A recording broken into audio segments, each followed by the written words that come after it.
Good afternoon বন্ধুরা, তোমরা সবাই কেমন আছো? রান্না করছি।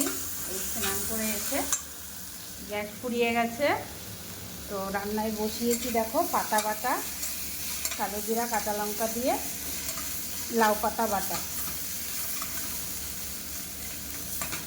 কালো জিরা কাঁচা লঙ্কা বেটে, লাউ পাতা বেটে মিক্সচারে দিয়ে দিয়েছি কড়াইতে। এখানে শুকনো লঙ্কা ভেজে নিয়েছি। সকালের খাবার দেখাই।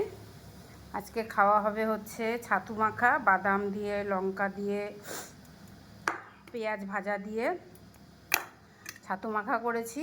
বাদামও আছে, পান্তা ভাত মেখেছি লেবু দিয়ে, লঙ্কা দিয়ে, নুন পরিমাণ মতো দিয়ে, শুকনো লঙ্কা দিয়ে। আর এখানে আছে ডিম সেদ্ধ, আদিত্য আর আমার।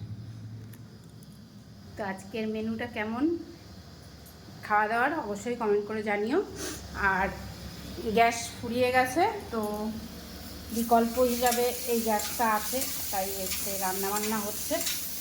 পাতা ভাজাটা ভালো করে ভাজতে হবে, বুঝলো? হয়ে গেছে অবশ্য, আর দেরি নেই। আর একটু পুজো দিতে গেছে। আর এখানে আছে একটুখানি পেঁয়াজ ভাজার তেল। আর এখানে আছে এঁচোড়ের তরকারি এখন আছে, এটা গরম করব। তো চলো, তোমাদের দেখিয়ে দিলাম।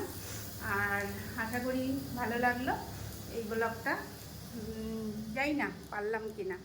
আর ওয়েদারটা একটু মানে ঝিমানো আছে, হতে পারে বিকালে ঝড় বৃষ্টি হতে পারে। তো চলো, আর একটু রান্নাবান্না আছে, করে নিই, তারপরে আবার আসি।